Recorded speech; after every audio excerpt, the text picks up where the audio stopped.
नमस्कार, बहुत बहुत स्वागत है आप सभी का। आपके साथ मैं हूं करिश्मा। लोकसभा चुनाव की बिसात अब बिक चुकी है और महायुद्ध शुरू होने में महज अब 8 महीने बचे हुए हैं। प्रधानमंत्री मोदी का आत्मविश्वास 7वें आसमान पर है। जी हां, प्रधानमंत्री मोदी फुल कॉन्फिडेंस में नजर आए। मोदी ने साफ कर दिया कि 2024 में भी उनकी सरकार वापसी करने वाली है। अब देखिए, इतना ही नहीं, उन्होंने गारंटी देते हुए कहा कि तीसरे टर्म में भारत की इकोनॉमी भी तीसरे नंबर पर पहुंच जाएगी। प्रधानमंत्री नरेंद्र मोदी ने यह कहा आगे कि तीसरे टर्म में भारत और विकसित बनेगा, जैसे आपने भी सपने जो देखे होंगे वो भी पूरे होंगे। मेरे तीसरे कार्यकाल में भी ये सपने पूरे होते दिखेंगे। लेकिन सवाल प्रधानमंत्री नरेंद्र मोदी के कॉन्फिडेंस को लेकर है। लेकिन इस दौरान क्या कुछ कहा प्रधानमंत्री नरेंद्र मोदी ने, इस रिपोर्ट में आपको दिखाते हैं। तीसरे टर्म में दुनिया की पहली 3 इकोनॉमीज में एक नाम भारत का होगा।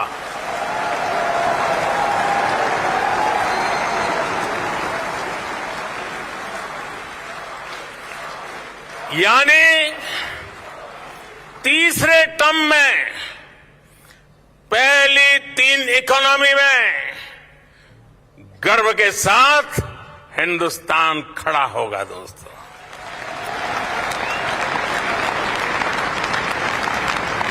थर्ड टर्म टॉप 3 इकोनॉमी पर पहुंच के रहेगा भारत, और ये मोदी की गारंटी है।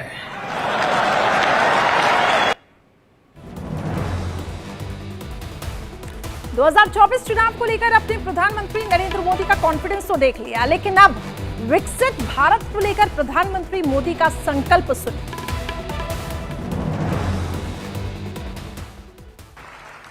आप जानते हैं कि हमारे पहले टर्म की शुरुआत में भारत वर्ल्ड इकोनॉमी में 10वें नंबर पे था।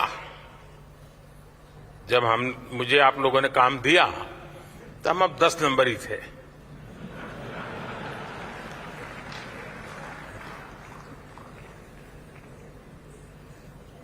दूसरे टर्म में आज भारत दुनिया की 5वीं सबसे बड़ी इकोनॉमी है।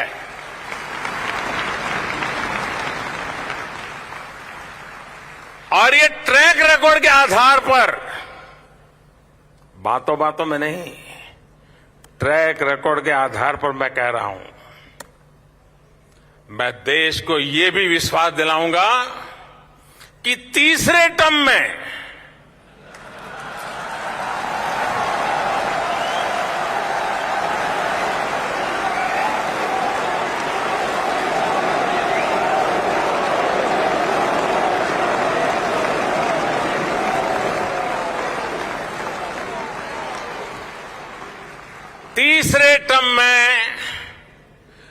दुनिया की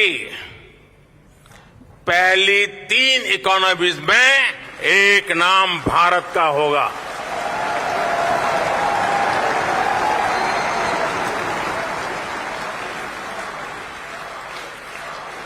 यानी तीसरे टर्म में पहली 3 इकोनॉमी में गर्व के साथ हिंदुस्तान खड़ा होगा। दोस्तों,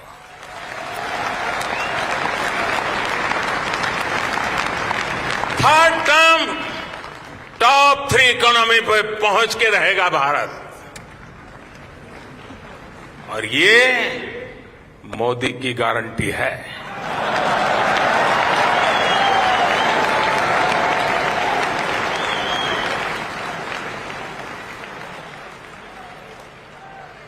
मैं देशवासियों को ये भी विश्वास दिलाऊंगा कि 2024 के बाद हमारे तीसरे टर्म में देश की विकास यात्रा और तेजी से बढ़ेगी।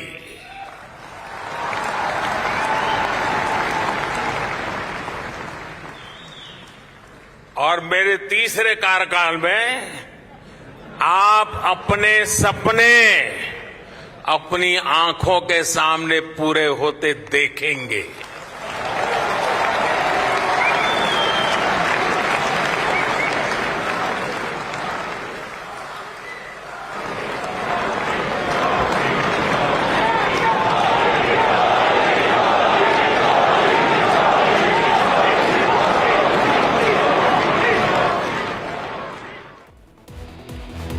हर जगह मोदी मोदी की गूंज सुनाई दी और इसी बीच प्रधानमंत्री नरेंद्र मोदी ने देशवासियों को यह भी गारंटी दी कि भारत एक नहीं बल्कि कई क्षेत्रों में नए कीर्तिमान गढ़ेगा।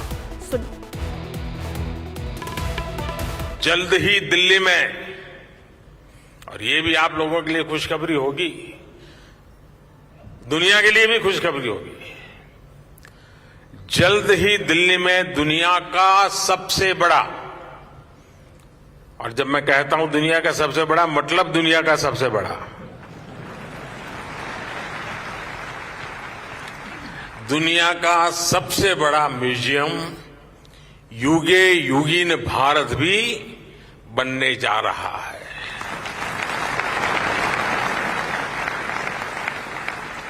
साथियों, आज पूरी दुनिया भारत की ओर देख रही है।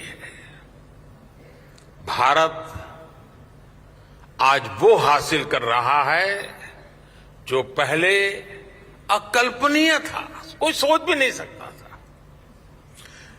विकसित होने के लिए हमें बड़ा सोचना ही होगा, बड़े लक्ष्य हासिल करने ही होंगे। इसलिए think big, dream big, act big, इस सिद्धांत को अपनाते हुए भारत आज तेजी से आगे बढ़ रहा है। और कहा भी गया है, इतने ऊंचे उठो कि, इतने ऊंचे उठो कि जितना उठा गगन है। हम पहले से बड़ा निर्माण कर रहे हैं, हम पहले से बेहतर निर्माण कर रहे हैं, हम पहले से तेज गति से निर्माण कर रहे हैं। पूर्व से लेकर पश्चिम तक, उत्तर से लेकर दक्षिण तक भारत का इंफ्रास्ट्रक्चर बदल रहा है। दुनिया का सबसे बड़ा सोलर विंड पार्क आज भारत में बन रहा है। दुनिया का सबसे ऊंचा रेल ब्रिज आज भारत में है। 10,000 फीट से अधिक की ऊंचाई पर दुनिया की सबसे लंबी टनल आज भारत में है। दुनिया की सबसे ऊंची मोटरेबल रोड आज भारत में है। दुनिया का सबसे बड़ा क्रिकेट स्टेडियम आज भारत में है। दुनिया की सबसे ऊंची प्रतिमा आज भारत में है। एशिया का दूसरा सबसे बड़ा रेल रोड ब्रिज भी भारत में है। आज भारत दुनिया के उन देशों में है जहां ग्रीन हाइड्रोजन पर इतना बड़ा काम हो रहा है। अब देखिए प्रधानमंत्री नरेंद्र मोदी के 3 नए संकल्प, जिनको पूरा करने के लिए प्रधानमंत्री मोदी पूरी तरह से आश्वस्त हैं। सुनिए। तो देखिए, पहला जो मंत्र है वो है जीत की हैट्रिक, कि एक बार तीसरी बार भी हम जीतेंगे, बहुमत के साथ जीतेंगे। टॉप 3 इकोनॉमी, भारत जो है वो टॉप 3 इकोनॉमी में शामिल होगा। यह प्रधानमंत्री नरेंद्र मोदी का संकल्प है। और सबसे बड़ा म्यूजियम भारत में बनाया जाएगा, यह प्रधानमंत्री नरेंद्र मोदी का तीसरा संकल्प है। तो देखिए, दुनिया देख रही है हिंदुस्तान की बुलंद तस्वीर, एक अजूबा जो अब सच हो गया है और जिसने दुनिया को भी कहने को मजबूर कर दिया कि सबसे आगे होंगे हिंदुस्तानी। इस रिपोर्ट में आपको दिखाते हैं कि आखिर किस तरीके से भारत जो है वो अब आगे बढ़ता हुआ दिखाई दे रहा है। ये रिपोर्ट देखिए।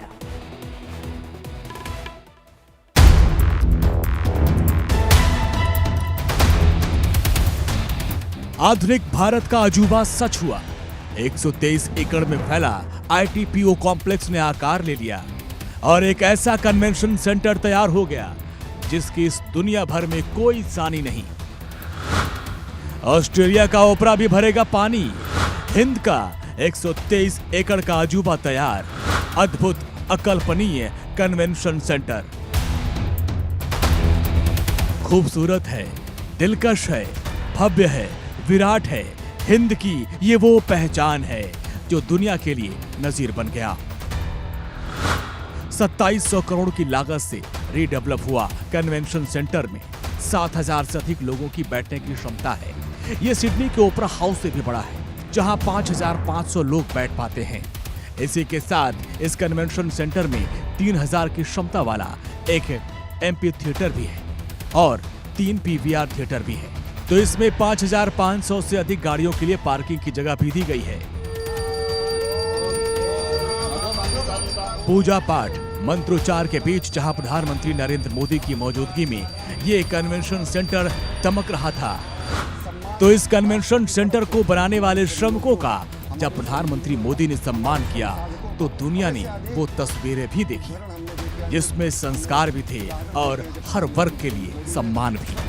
हिंदुस्तान का लोहा तो पहले ही दुनिया मानती है और अब इस कन्वेंशन सेंटर का निर्माण हर किसी की आंखों को चकाचौंध किए हुए है। Bureau report, India daily live.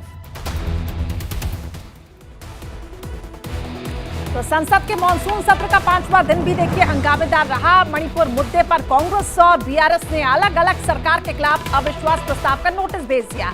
अब लोकसभा स्पीकर ओम बिरला ने उसे स्वीकार भी कर लिया। कांग्रेस का कहना है कि सरकार के ऊपर से लोगों का भरोसा अब टूट रहा है और हम ये चाहते हैं कि प्रधानमंत्री मणिपुर पर बोले, लेकिन वे जो इन बातों को लेकर कुछ बोल नहीं रहे। आखिर प्रधानमंत्री की चुप्पी के पीछे क्या है?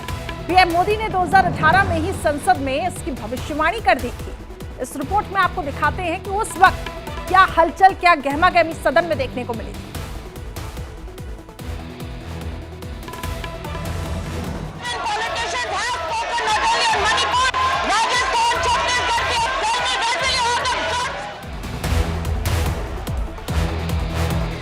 जब मैं बोल रहा हूं, मेरा बाइक अचानक बंद करना यह मेरा प्रिविलेज है।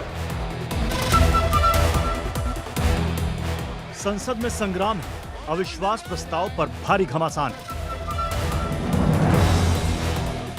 मणिपुर, बंगाल, बिहार में लगी सियासी आग की आंच संसद तक पहुंच चुकी है।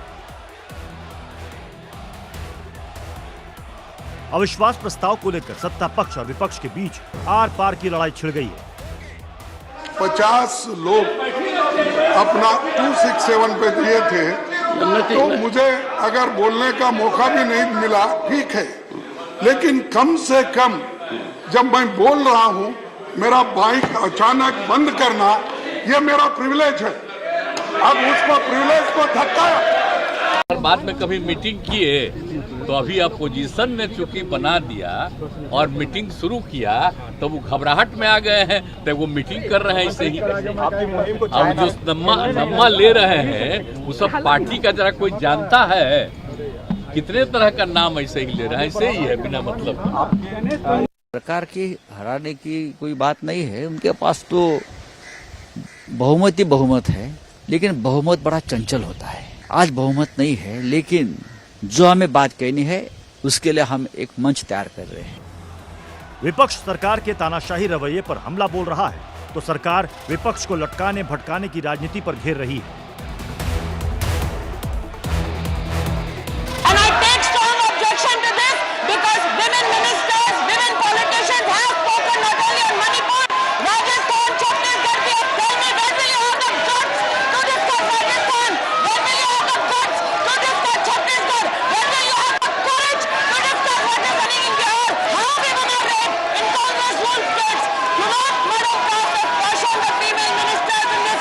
पर ये है, मैं बार बार कह रहा हूँ और मुझे लगता है अब ना people of the country is also getting irritated by this, because bar bar repeatedly सरकार की तरफ से कहा जा रहा है कि हम लोग हर चर्चा करने को तैयार हैं।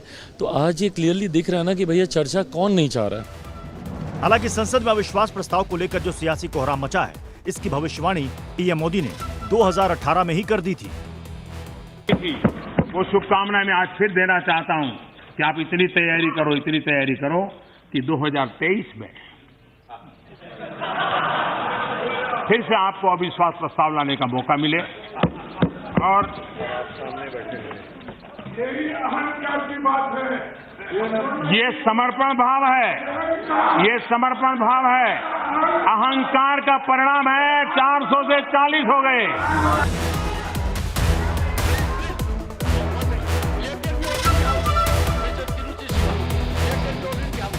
वहीं लोकसभा में विपक्ष को अविश्वास प्रस्ताव लाने की मंजूरी मिल चुकी है। लोकसभा स्पीकर ने कहा कि चर्चा के बाद ही तारीख तय होगी।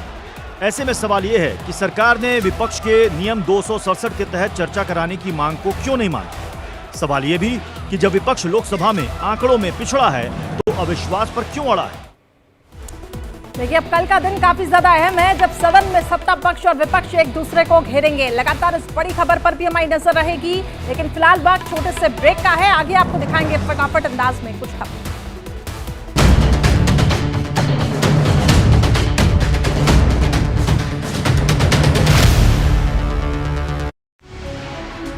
मुख्यमंत्री योगी आदित्यनाथ के नेतृत्व और